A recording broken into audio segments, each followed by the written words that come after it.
Hello. Welcome to another... bitch. Back the fuck up. Jesus. We're gonna do another episode of Film Creators Process It. Do we have a theme for this one, or is it just Throws It Back that has a theme? Throws It Back has a theme. This one does not. I mean, like, I can make one. You don't go. No. You don't have to- well, put that as like a Patreon stretch goal. Yeah, that's a stretch We'll goal. make just a theme Keep song. supporting us, and I'll maybe make a theme song. Theme song. We have a bunch of shit to talk Yeah. about. So for today's processes, we're doing 3 movies again, like we did way back when. Because one of them you don't think there's a lot to talk about. I don't think there is a lot. I think that one of them is going to take us a longer time to talk about than the other two. But I don't know. And then we have one that neither of us watched all the way through. Yeah. And then we have one that only I've seen.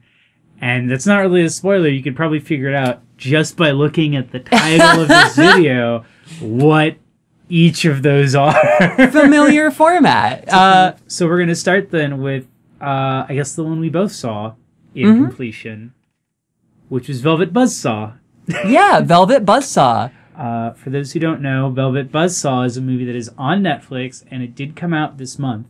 So it is absolutely within our rights to do this. Yeah, fuck you. And if you're listening to this in March, fuck you also. That could be our fault. I mean, February is a really short month. Come on. You guys got to work with us. You got to work with us on this one. Yeah, we watched it. Jay Bearhat, what did you think of Velvet Buzzsaw? I was so it wasn't like I was disappointed in the sense of I went in expecting it to be good, but I was disappointed in the sense that, like, when I was done watching it, I was like, man, they could have, like, done not this movie. Yeah. There's so many, like, raw pieces of that movie I really like. I really, really feel like a lot of the acting in that movie just was wasted. Like, I've been talking to a lot of people about this. It's like seeing Jake Gyllenhaal play a character that you don't realize is him at first, and then over the course of the film, his mental deterioration is reflected in him just turning into Jake Gyllenhaal. So good. Toni Collette, so good. John Malkovich is there. He's in a lot of Netflix movies for some reason. He was also in Bird Box, apparently. Oh, really? Yeah, and there's like some other stuff I was reading. I think he's in a couple of the shows as well. I don't know what his deal is. Maybe he just lives on whatever lot they're filming all of these on. They hit the attic with a broom and he tumbles out. Yeah, it was... So people kind of described it to me as, like, a really long Goosebumps episode. Yeah. That was like what a friend of ours was saying before we watched it. Yeah, and like if that's your taste, or like, you know, if that's something that sounds really interesting to you, definitely check it out. It's not interesting to me very much. It's definitely got that, like, hoisted by their own petard. Yeah. Like, this is like a 3-act tragedy, but over the course of 100 pages. Yeah. It's... So for those who haven't seen it or are considering watching it, or just need a refresher, Velvet Buzzsaw is called that because at the end of the movie, one of the characters has a tattoo of a velvet buzzsaw and it kills her. I love how you're like, if you haven't seen it, here's the ending. If you watch it, I feel like you can see the title of the movie, find out what the premise is, see that a character has a tattoo that's velvet buzzsaw and is a saw, and go, oh. But the plot is a bunch of caricatures stand around and do funny voices at each other. Yeah. And then one of them finds a bunch of art made by her neighbor who died. And he wanted it all burned because it turns out that he has, like, a curse on him, or he's cursed, or he has magic powers, or he's like an insane warlock. Yeah. It's never really clear. It doesn't particularly matter that it's not, but the idea is that he wanted it burned. She's disrespecting his wishes. All of these people are just in art for the sake of making a ton of money, and they've, like, lost the true spirit of the Yu-Gi-Oh cards, essentially. And for that, they all die in, like, basically Final Destination ways where art kills them. And there's that line where I forget which actress it is, but she's like, all art is dangerous. Oh my god. I don't even remember what you're talking It's about. it's like when Jake Gyllenhaal's character is like, the art is killing people. We gotta stop this. All the art's going wacky and killing people. And she's like, all art is dangerous. It's fine. God. And then she like gets rid of all of her art in her house. This is literally like the last act of the movie. Oh yeah. And then it turns out she has a tattoo and she didn't get it removed, so that's what kills her, and that's why the name of the movie is Velvet Buzzsaw. It's like a good punchline. To a really long joke. Yeah. Because, like, it's like once you figure out that, like, the art is killing people, then that joke is already, like, essentially spoiled for you. You know they couldn't set it up anymore what's going to happen with her character at the end of the film. And I don't know, it was just a fucking long-ass movie where a bunch of assholes in the rich-ass LA art scene were just kind of, like, annoying and horrible to each other, and then they all died. Like, Except Coco. Except Coco. Who we do love. We love Coco. Coco, we do stand Coco. Coco is a pretty... I liked her character. I think the writing around her character was really funny, where she's just a very, like, not normie, but just, like, a nice-ish girl. She's like a nice person who's good at her job, who just like sees dead people. Who just keeps seeing dead people and keeps getting fucked over by the art scene because people are mad and they take it out on her, essentially. So she keeps getting fired. But then, like, every time she gets hired by someone, they're the next person who gets killed by the art curse, and she finds their body. And that happens, like, 3 times. And I really do like the bit where at the third one, when she's, like, approaches like the scene, you could just like the actress, just the way you can see it dawning on her, like, fuck.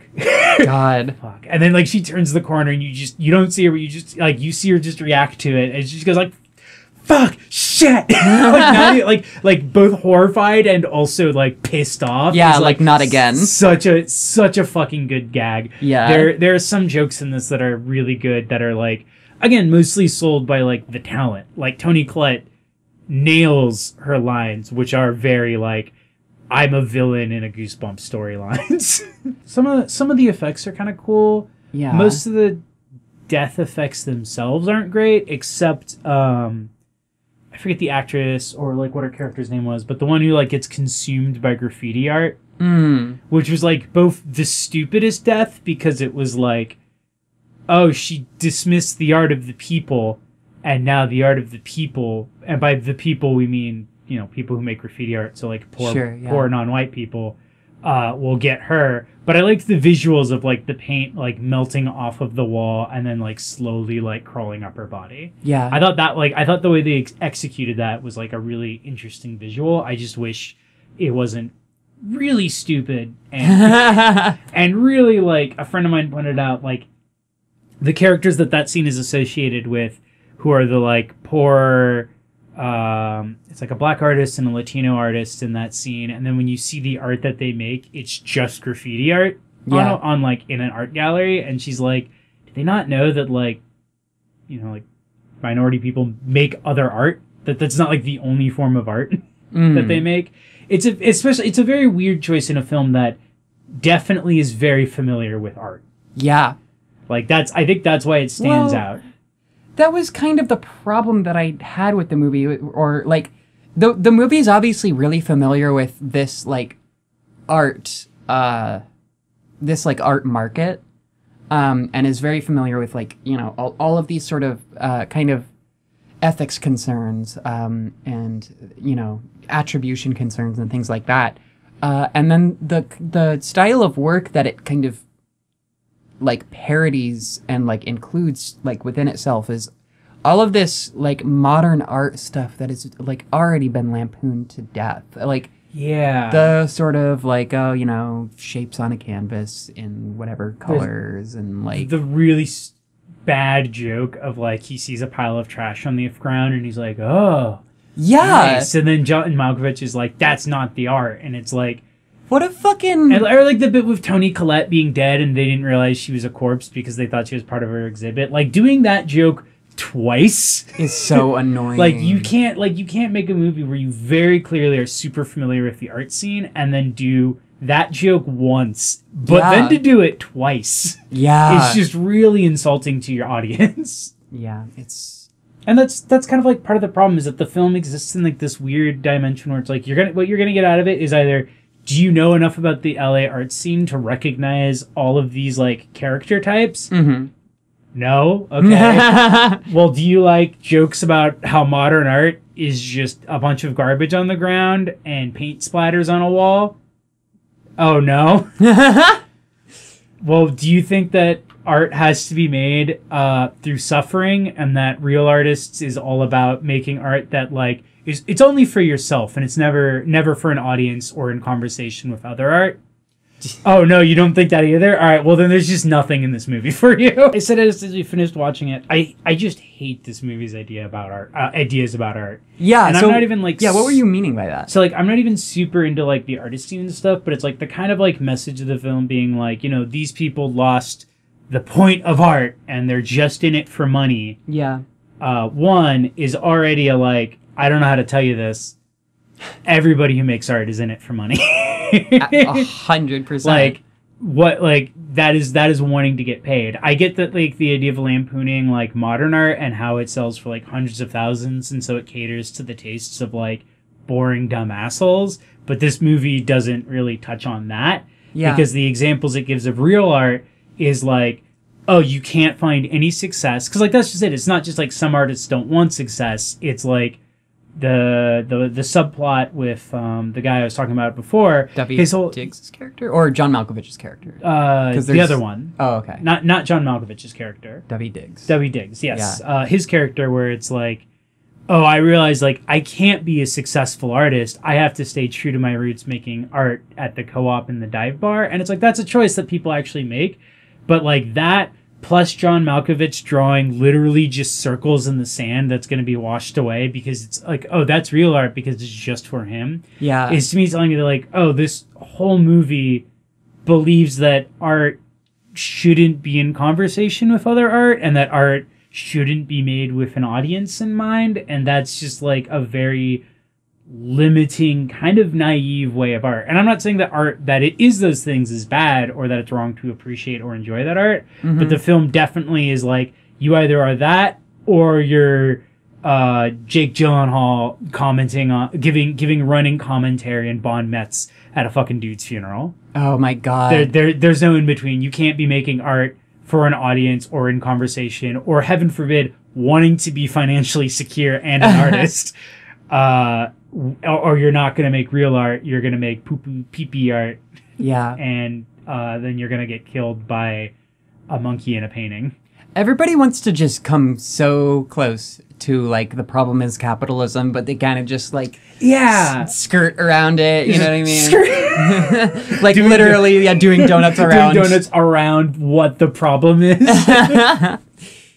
Because then even at the end, they're like, you see the homeless people selling the art, and it's supposed to be like, oh no, the art curse is going to live on. But it's like, man, good for those guys. Yeah, they got money. Like, they found like a whole truck of art that's like worth a shitload of money. Like, good. I hope that they're able to like survive. Yeah. Fuck those guys for selling art, I guess. When your movie ends on implying that a bunch of literal homeless people selling art off of the freeway is like equivalent to the cynical exploitation of dead artists' works and like legal bullshit, you've made a movie. I don't know, maybe your values of art are wrong. Also, the guy who constructs art having AirPods in is just such a like. Somebody threw that in at the last minute. They're like, oh, no, one of these characters has to have AirPods. I saw this on Twitter. That's the new thing about like rich people. This is one of those movies where it's like, I hate it. I don't like hate it in the sense of, oh, I hate this movie, but I hate it in the sense that it's like every time I talk about it, I'm just like, God, there's so much like interesting ideas in here. And I did really like the style bit of like every time someone died, the movie like stylistically would change to just a slasher movie. Yeah, I mean, yeah. I don't think it did enough with that, but I feel like that was an interesting like choice. I think so too. I think that when you mix genres, it's a really tricky balance. I think there are filmmakers that you can look to for like an extremely good example. Like Bong Joon-ho is a perfect example. It's like one of my favorites. who does that in like all of his movies. And in this movie, the sort of they kind of the different sort of genres they didn't feel very well established as far as the pacing of like what sort of beat is going to hit when. Like the funny parts weren't really funny enough, and the scary parts weren't really scary enough, and like nothing, it was just kind of a little bit muddled. Yeah, I don't know. Yeah, no, that's fair. Like I said, it was an interesting stylistic choice that I don't think really worked in the film's favor, because overall the film didn't feel like a horror movie. Yeah. Which was like, could have itself been an interesting choice, but it's like, then you have these scenes that are played out as if they're horror movies. Right. But not really with like an awareness of how to execute them so that they're stressful or scary. They're just like, oh, suddenly the lighting is different, and like the way this shot is framed and the way this scene plays out. I also wish they gave Toni Collette's character more anything to do.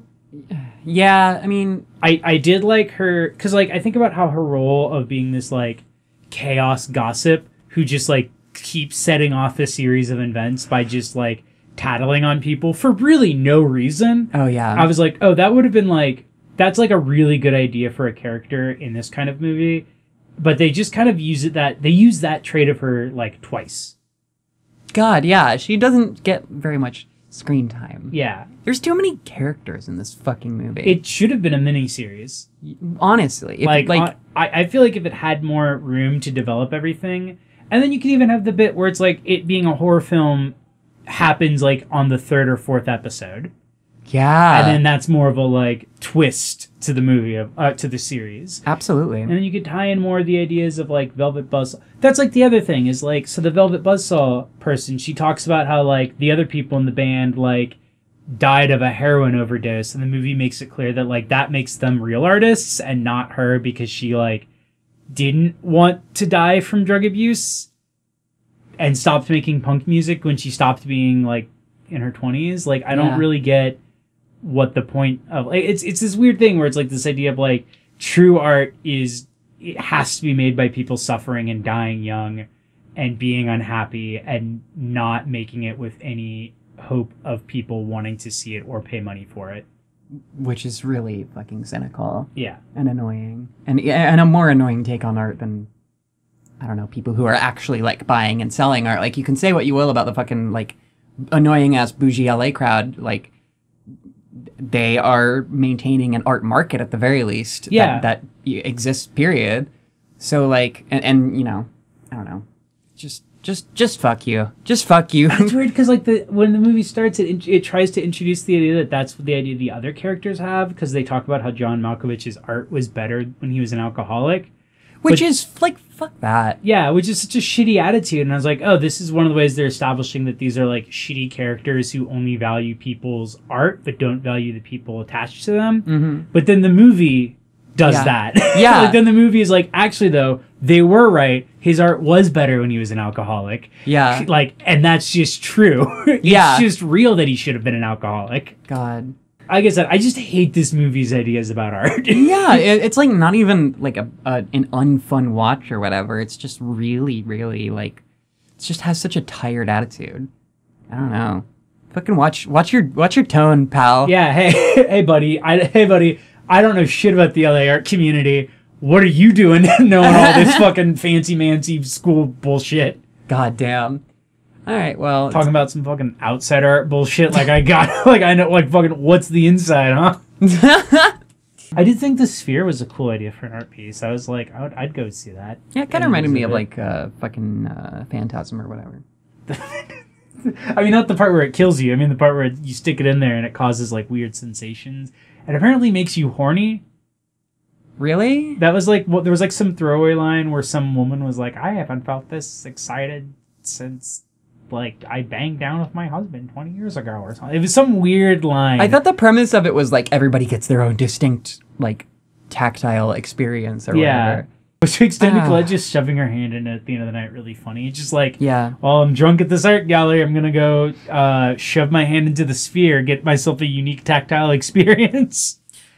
I really want to, like, give people kind of like an idea. Like, there's shit in this movie. There's, like, the paintings that are just, like, paint specks.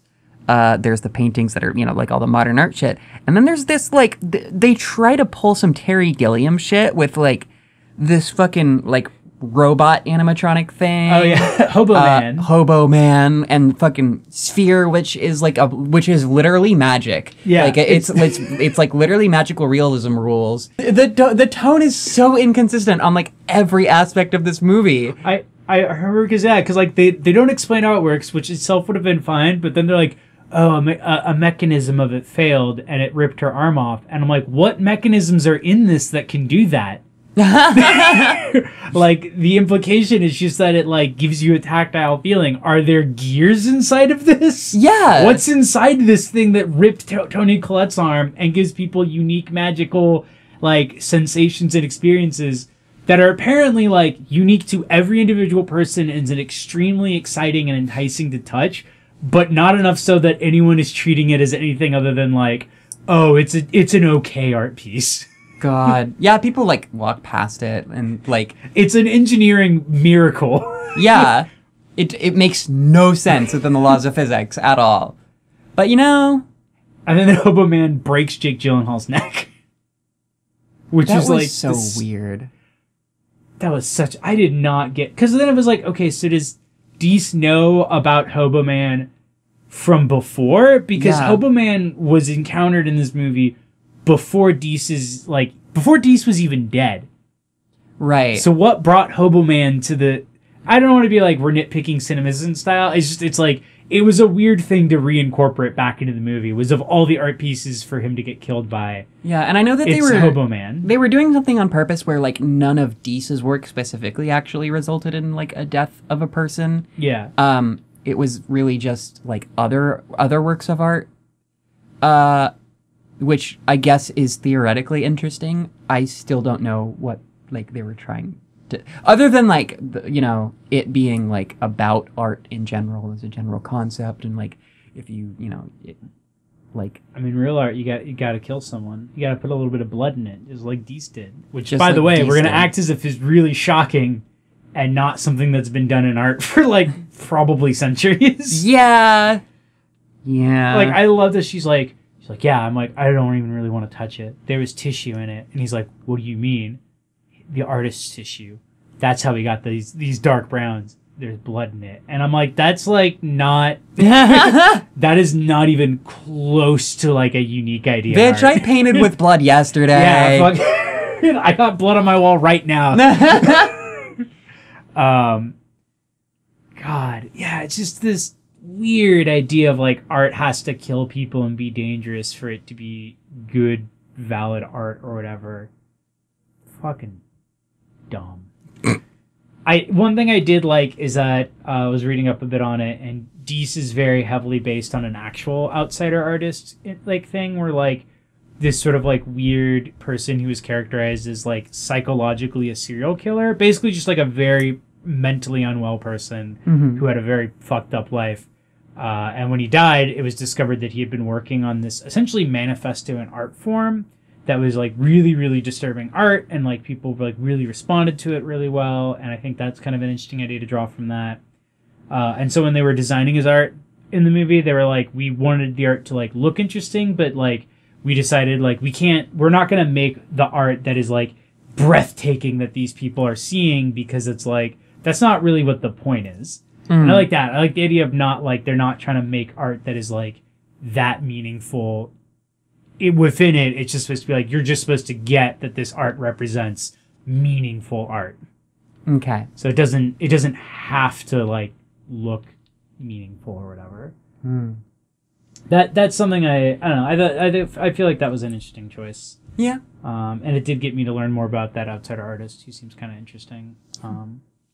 I think they could have had something more interesting with like the Deese backstory and like the mystery of it. Yeah, because it kind of just fell apart. And I didn't really get what the thing where like the private investigator was like, I found out that he was in an insane asylum. Okay. And maybe he killed somebody and his house burned down when he was a kid. And I was just like, okay. I don't think any artist community is like going to be like, oh, Deese is canceled. Deese is problematic and we can't enjoy this art now. This dead old guy who literally none of us knew about a week ago. It's a real milkshake Deese situation. Oh my fucking god. Jesus Christ. I hate you.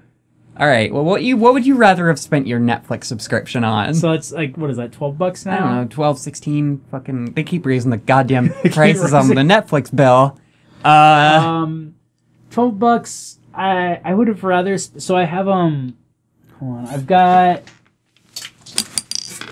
this. It's a little metal plate of Wile E. Coyote and the Roadrunner, and Roadrunner saying beep beep. Yeah. And if I spent $12 on it, I'd be pretty happy with it. I didn't. I spent like $3 on it. I'm gonna put a photo of this in the video. Okay. Yeah, my $12.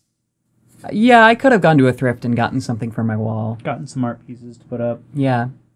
What are you glad you didn't spend $12 on? A DVD copy of Velvet Buzzsaw. I was gonna say like 1/100th of like a Damien Hirst piece or something. Really? Just some art, just some shitty art. Because I actually do think a lot of modern art sucks, but not because of like the user reasons. I just don't care about I just don't care about art made for rich people.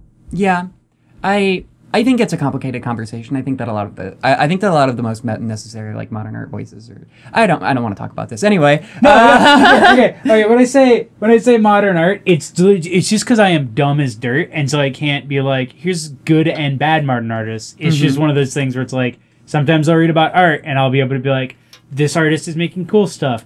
This artist is definitely making cynical conversation pieces for rich people. I want to take you to the museum at some point. Yeah, educate me.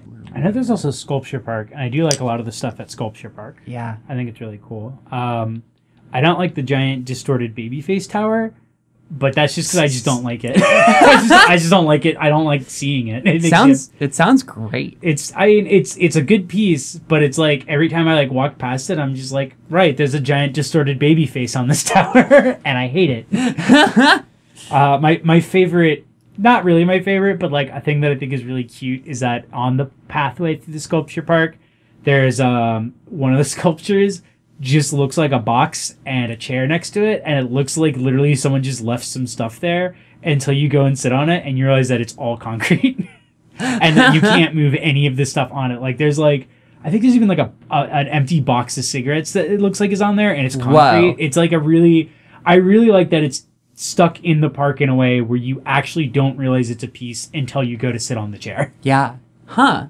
I've never been to that park. Oh my God. So that was Velvet Buzzsaw. Yeah. So our next film that we would like to talk about. Okay. We're going to introduce a new segment to Film Critters Processes. Okay. The title of this recurring segment is How Far Did You Get Into Alita Battle Angel?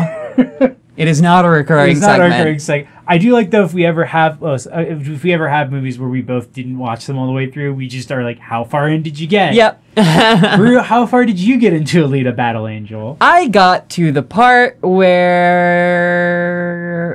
I keep forgetting like what happens in this movie, but I do remember that I got to the part where it was right after Alita beat up the really, really big guy robot and the girl with sword hands robot, who comically, I might add, jumped up to the upper corner of like where they were fighting and like hissed at Alita for no reason, which I thought was tonally very funny. Yeah. And then, so I got to, after that, there was the scene where they were like talking about a bunch of shady shit. It was his ex-wife who has a bindi for some reason. Yeah, that was weird. It was something where it's like, that was probably in her original character design. Yeah.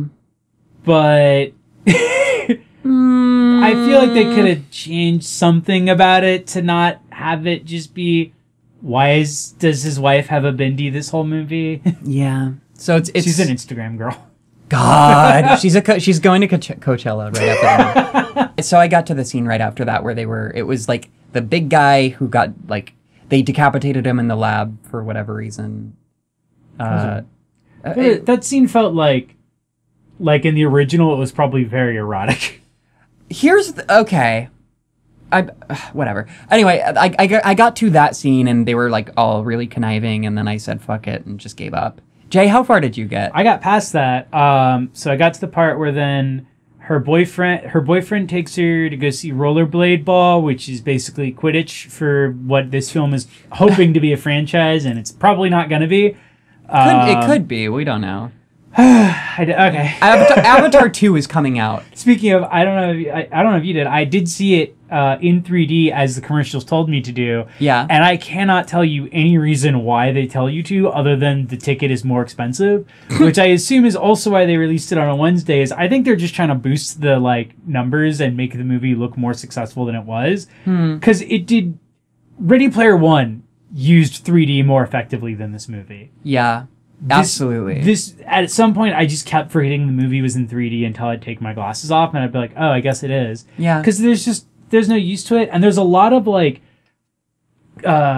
what's it called? Where it's like two characters talking and it's like cutting between them like over the shoulder. Oh God. There's a lot of shots like that, which in 3D looks terrible because it's very sudden depth changing constantly.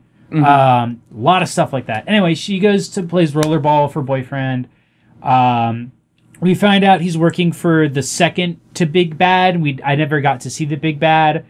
And then he's like, I'm going to hire these guys to take out this rollerblade guy who has blades on his hands, because it turns out that makes it really unfair. Yeah. Really I remember that.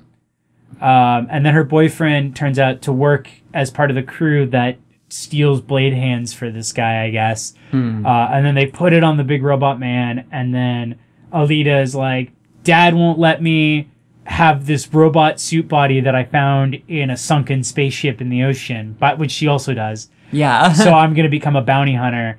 And then she goes to the bounty hunter bar and has a big fight, and then the big robot dude shows up, kills a dog, she puts the blood on her face, and then shoves her arm into his face.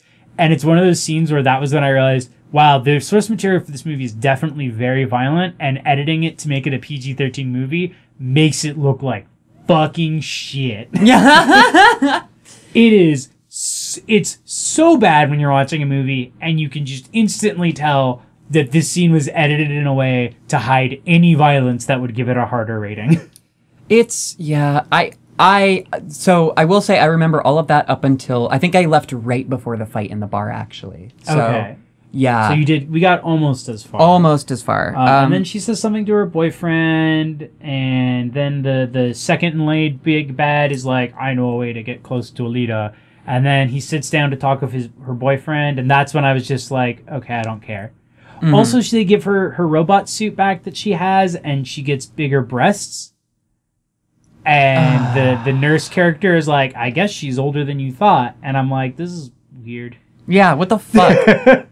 Not she doesn't get like Jessica Rabbit honkers. Right. But it's like, oh, no, it's okay. She's actually a 16 to 18-year-old, 300-year-old robot, not a 12 to 14-year-old, 300-year-old robot. Great, that makes it so much fucking better. It really just added a level of like, oh, this is kind of like I assume in the manga it has much more of a like symbolic meaning of her growing up and aging, but in the movie it just feels really weird because she's like a nude robot most of the time. Yeah. I hate the eye effects. The eyes look really bad to me. The whole film. I was impressed by the animation. Other than that, like, I don't fucking get it. I really don't understand. It's this whole film, kind of like how Avatar was like, look at what we can do with a computer. Yeah. I felt like this movie was like, look, we can take an actress and then basically just remove all of her and then put in a computer instead. Right. There were so many scenes where I'm just like, am I watching anything of the original actress on screen right now? God. Yeah, it's really heartbreaking. And I don't have any familiarity with the original manga, unfortunately, or the OVA that apparently came out. I'm really interested in checking them out.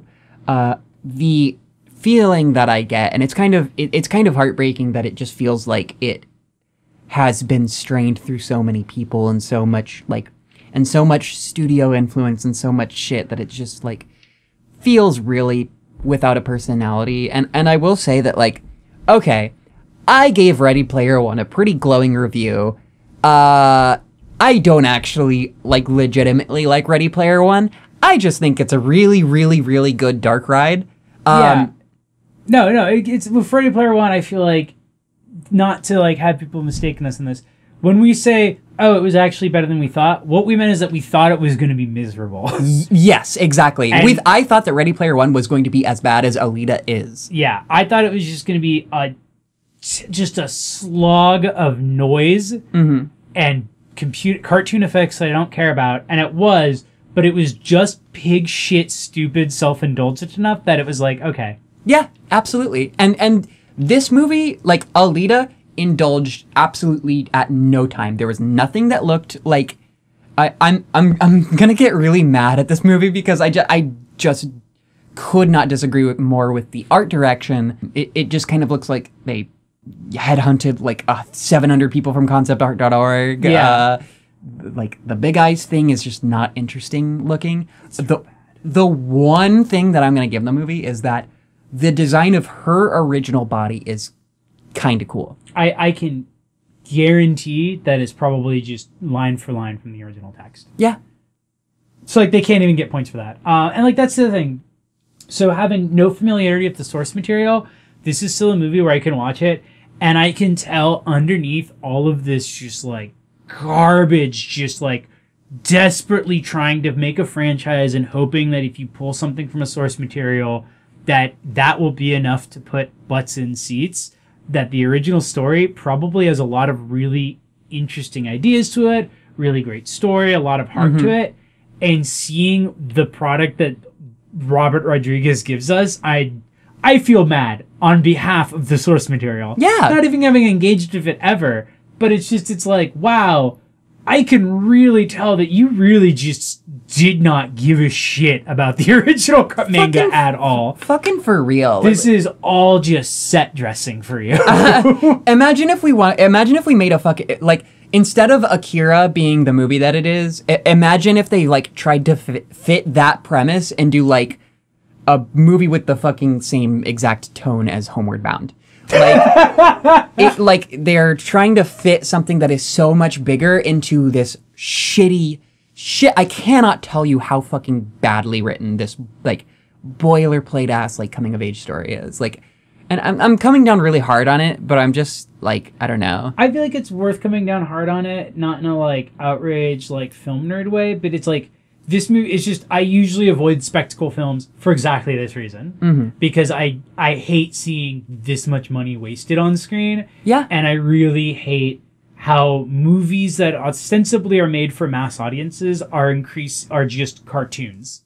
Yeah. Like, they have the simplicity of a children's cartoon. Where, like, which is fucked up because people that are making cartoons are at a level of filmmaking past Alita. Like, look at fucking Spider-Verse. Like, yeah. are you kidding? It's weird how an actual cartoon movie that came out months ago is better and more interesting and compelling than this.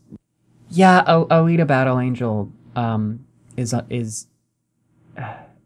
it's just a sad thing to see for me, and I don't know, like, it might just come down to my aesthetic preferences and like what I'm looking for in media, but I don't want, like, a, like, personality-less, like, little girl. I love chocolate. Chocolate. It's the best thing. And, like, it's. The one thing I loved about that scene is just, he's like, here, it's called chocolate, and he hands her, like, a fucking brick. Yeah. Like, that's so much chocolate he gives her. It's an and she intense just amount of bites into chocolate. it like it's an apple. Like, she doesn't fucking care. Do you remember the part where they were going through this, like, market, and it was like this super, super fucking high up catwalk that it was just, like, pipes that, like, were not protected. There was, like, no railing or anything like that, and it was just, like, a Pike Place market that was just, like, on the edge of a, like, 1,000-foot drop. Yeah. That, like, people who were dressed like the way present-day people at Pike Place Market are dressed. That was also really funny, was just being able to tell Robert Rodriguez doesn't care, because it's like, oh, look, it's a futuristic sci-fi world. Here's, like, all these robots. And then in the background, there's a dude wearing, like, khaki shorts and, like, a fucking Tony Bahama shirt. There's people wearing REI in this fucking movie. Like, are you kidding? It's so weird, where it's like, you can tell what scenes were on a set and what scenes were on, like, an actual set and not a green room set, because the people in the background dress like, they literally just pulled people off Craigslist. Yeah, there will literally be a guy who's There's a part where one of the guys in the background I recognized specifically because you can see him looking at the camera. Fuck. And he's the one wearing the Tony Bahamas khaki shorts combo. Oh my god. Yeah, there will be a guy, like, a bounty hunter cyborg with a huge sword standing next to a guy in a fucking, like, North Face jacket. Like, they did not give a shit. And that's an aesthetic that should be great, but it's extremely it really shows just what level of, like, energy was put into this film. It should be, if you're gonna do it on purpose. You know what I mean? Do it and, like, just go. Be indulgent. It's the be indulgent. Be a Schumacher level self-indulgent. Yeah. And I will say that, like, a production of this scale is really hard. It's hard to keep track of shit.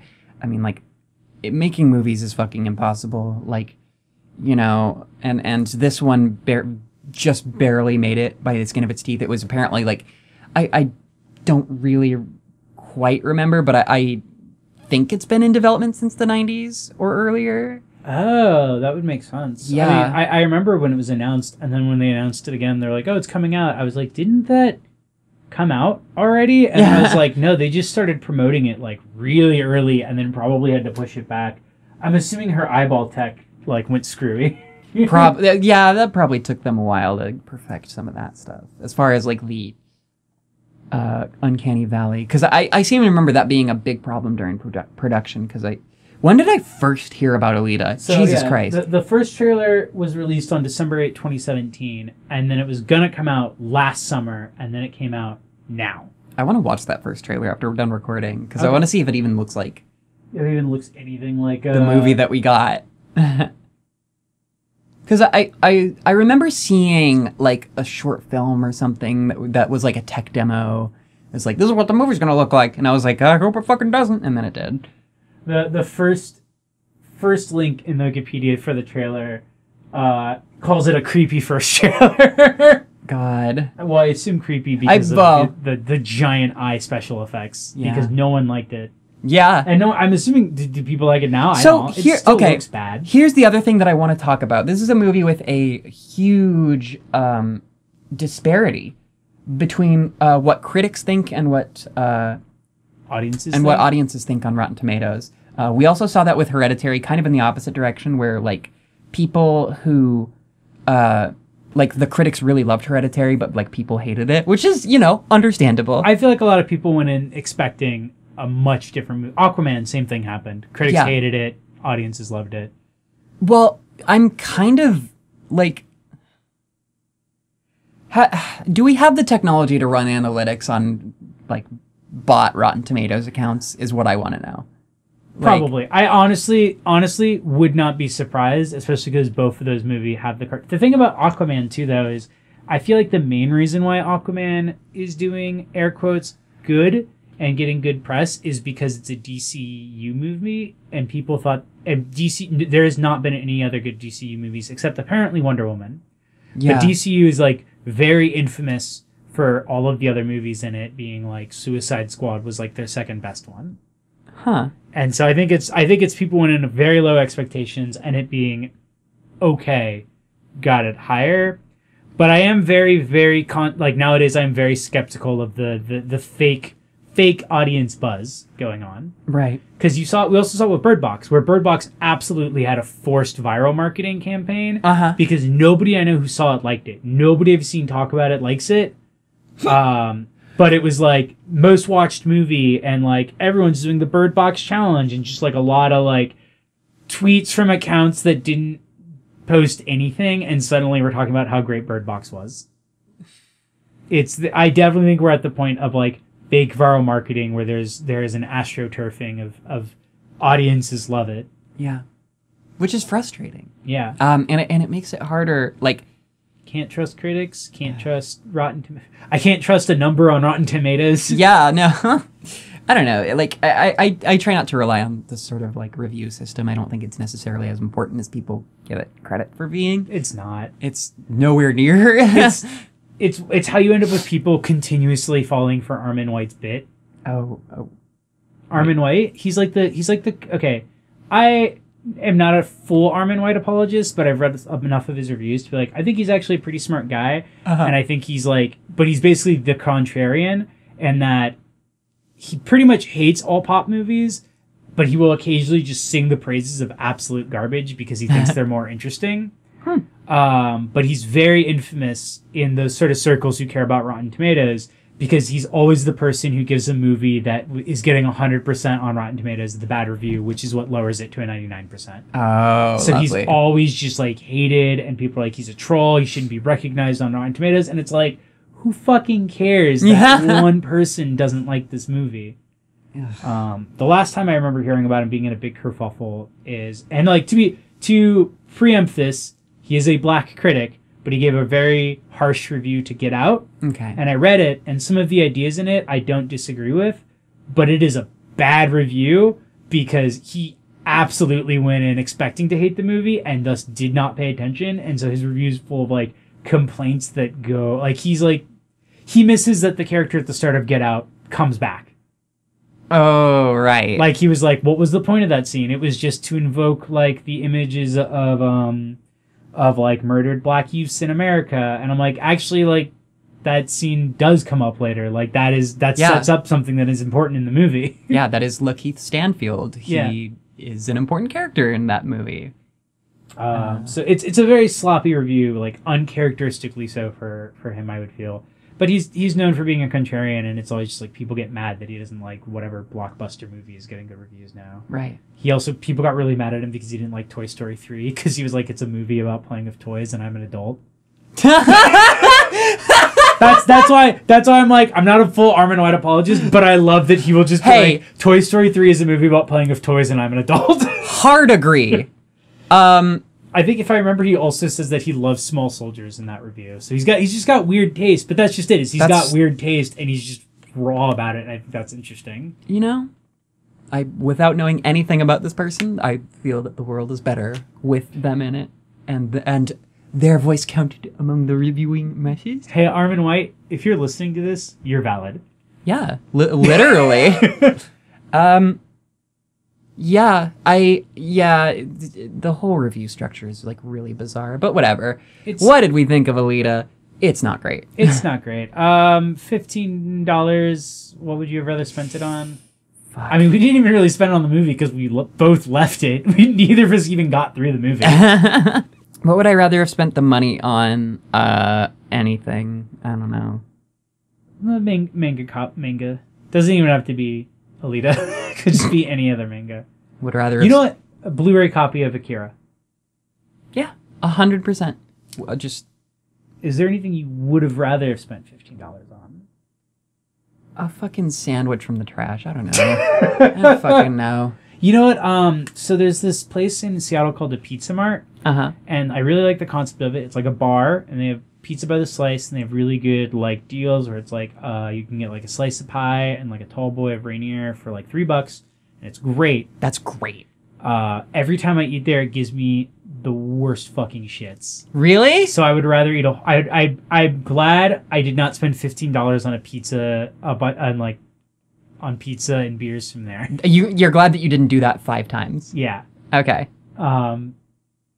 Because that would have been more miserable than Alita. Because the thing is, I was able to leave Alita. You don't get to leave indigestion. You don't get to leave a Pizza Mart after you leave. That's actually, when I eat pizza does to me what I did to Alita. Anyway. So our third movie is one Brew did not watch. So I did not watch this third film. Jay, you went and see Happy Death Day to you. Happy Death Day to Happy you. Dappy Fappy. Happy feet Frappy. too. Happy Death Day to you. I also did not see the first movie Oh my before God. I went and saw it. Thankfully, I didn't really need to, but it was funny too because they also give you a recap of the first movie in the trailer for Happy Death Day to You. Okay. And that recap includes what the ending to Happy Death Day is. Great. Which is really funny to me because like when I saw that trailer, I was like, oh, I guess I don't need to see the first movie. I can just go see this one. And that's exactly what I did. The first half of the movie, you can tell they're having a lot of fun, and the second half of the movie, you can tell they just need to end the movie. Oh my God. It is so disappointing because it seems like they could have had so much more fun. In the trailers, they have a montage of her committing suicide over and over again. And then in the movie, that is exactly what happens. Is it's just a montage sequence, and I thought that was disappointing because I thought the idea was going to be like she keeps having to redo these things over and over, and every time she fucks something up, she has to kill herself to reset the cycle. Okay. But no, I this see. just happens once. So yeah, for those who don't know, the Happy Death Day series is basically the main character gets trapped in a time loop where she gets killed by like a killer in the first one, and then this one by any number of things. And every time she does, it resets the day. So in the first movie, she has to figure out who the killer is. And then in this one, she finds out that the reason the time loop happened was because of a science experiment her boyfriend's friend was doing. And then while trying to fix it, because then he gets caught in that time loop, while trying to fix it, they accidentally fuck up and send her into an alternate universe. Huh. Which is somewhat similar, but it's also the same day from the first movie, so she's reliving that again. But this time, the killer isn't who she thought it was, and so she's trying to figure out how to like fix the time loop, but also figuring out if she wants to stay in this universe, because she has a trade-off where in this universe, her boyfriend is dating the person that she hates, but her mom is still alive. And apparently the first movie is is very heavily about like her coming to terms with the fact that her mother is dead, and that being why she's sort of literally dwelling on death. So there's some kind of like interesting ideas in this movie. It's very, very, very goofy and very fun, and like they have a lot of fun having it.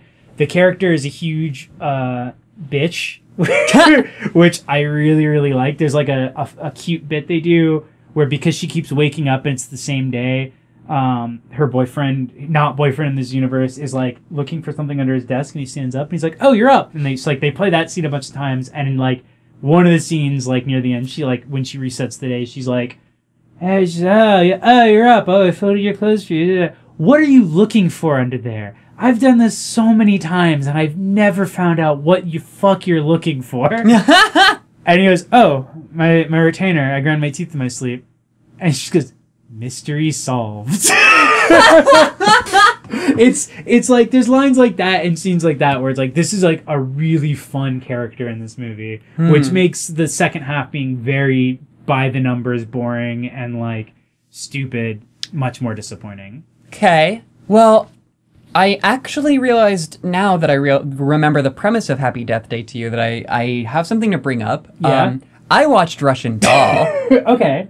Russian Doll is also that. Same premise. Like She keeps waking up. She keeps waking up. It's her birthday party, and she has to like figure out. Basically, it goes into a bunch of trauma stuff. She has to like figure out what her like personal problem is, and there's like a lot of shit that happens. I will say to you, Jay, and to you, our audience. I mean, like most people are already watching it, but please watch it. No, yeah, it's funny when we went and saw it. Jovian was like, "Oh, this is the same plot of the show I just watched, Russian Doll." And I was like, "How is it?" And he's like, "Oh, it's so good." So yeah, go to Happy Death Day to You, I guess, if you want like the sort of blonde slasher movie version of that, and then go to Russian Doll if you want Natasha Lyonne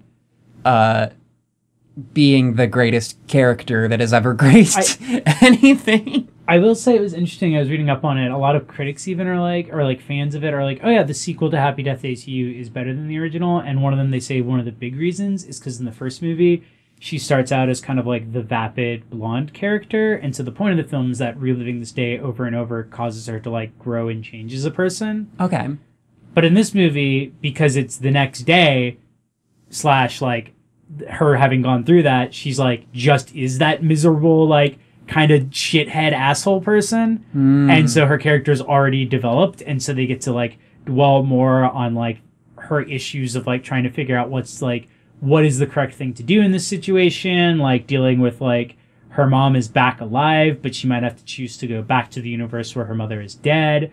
A lot of stuff in it that's like really, really kind of like interesting and benefits from the character being a fully formed character at the start of the movie. So if you're going to see any of them, you should probably just see the second one. It does end on like some fucking Nickelodeon iCarly-ass bullshit where the government shows up and like picks up it's the after credit scene, like picks up the science experiment, and they're like, we want to know more about, and like they go to like some like fake ass looking set, and they're like, we are really interested in this project that can put people into time loops. We need to run experiments. And then she's like, I know exactly who to put it on, and she puts it on the person that she doesn't like, and that's how the movie ends. Oh my god, that's funny though. It's very much this is like a movie. This is a movie teenagers would love. Oh yeah, is like the best way to describe it. Is like sure. I'm watching it. I'm like, oh, there's parts of this I don't like, but it's like, oh, I don't like it because I've also watched enough movies like this that like once it gets too much into the rhythm of it, I'm like, oh, okay, this is kind of boring. But if I saw this when I was like 15, 16, I'd fucking love this movie. And it's still pretty funny. The main character is still like very well performed. I really like the bit where when the day starts over again, it's the same first day from the first movie. That's really interesting. She's just running around, just like screaming at everyone, and like there's like a bit where there's like a Greenpeace protest, like a Greenpeace petitioner outside, and she comes out, and so from the first movie, you know that she has had this Greenpeace petitioner approach her in the exact same way like 20 times by this point. Sure. And so she just grabs it from their hand and just chucks it across the lawn and says, ah, it just screams. And the person's just like, you could have just said no. And she was like, sorry. And then continues storming down the hallway, just like screaming at people as the same events happen. Huh. It's really, really cute. And then I like that there's like a bit where she like stops and says something that someone else is supposed to say. And then she turns around and realizes the person isn't there. And she's like, that's weird. Oh. And that's when she starts to realize that like this is a different universe.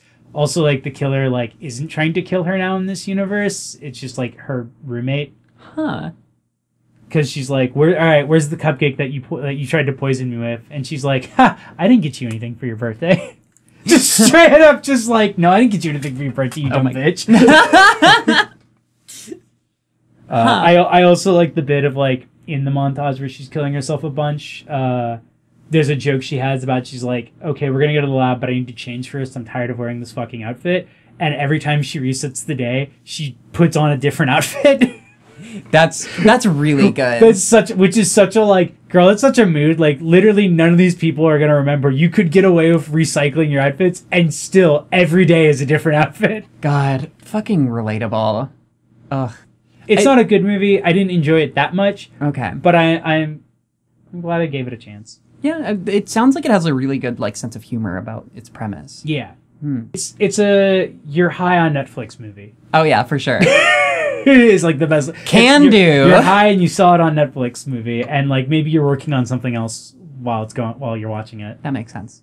Because you can definitely tune out like after the second half of the movie. Okay. Lovely. Well, is there anything that you would rather have spent your ticket price on?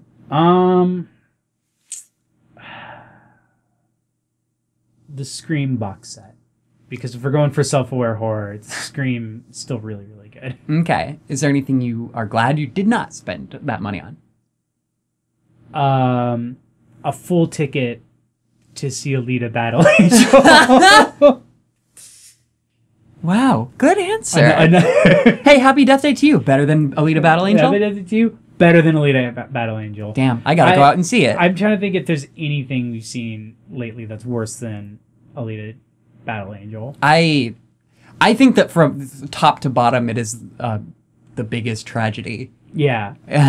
Most expensive tragedy. I think it's just because we both... I mean, honestly, it's not even like... Our problem is just we both avoid seeing spectacle movies. Yeah. Because even the spectacle movies I go and see, they're like dumb in the way that I want out of something like that. Like fucking Rampage is actually great. I want to see it. It's really fun. Venom is stupid and big.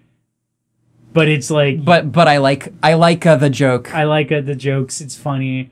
Ready Player One is literally like you said. It's an amusement park ride. Yeah. It's not a real movie. No, yeah. This is just a waste of time. Alita Battle Angel is just a waste of time on screen. Yeah, absolutely. But Happy Death Day to you, thankfully, is not. Is slightly better. Go see that shit instead. Yeah. Honestly. Lovely. I guess I'll go check it out. Thank you so much. Yeah. So this has been another Film Critters Processes. Thank you so much for tuning in. By the time you hear this, our Scream retrospective episode that we recorded, basically, we ran a poll on our Patreon. I was like, here's a bunch of movies that I haven't seen, and everyone's always like, you haven't seen those? Scream 1, we talked about it. It should be on Patreon. So if you want to listen to it, you can go check it out on Patreon. Yeah. We also put up episodes of Film Critters and Film Critters Processes a week in advance. I'm thinking for processes, maybe we should consider, and we can put it a poll to them, like just doing 3 days in advance, just so there's less of a lead time on putting out stuff about newer movies. That's interesting. Yeah, I think so. But yeah, those are the benefits. Check us out on patreon.com/Film Critters. Yeah, Film Critters. This has been Jay Bearhat signing off. God, that's annoying. A very cute dog on Twitter. And I'm, as always, at Fussy Baby Bitch on Twitter. Yeah. Thank you so much for listening. Thanks for listening. I'll take a picture of my metal thing to send you. Thank you so much. Yeah. I picked it up and showed it to the microphone earlier. Like our friend the microphone. Have a great day, and we love you, and bye.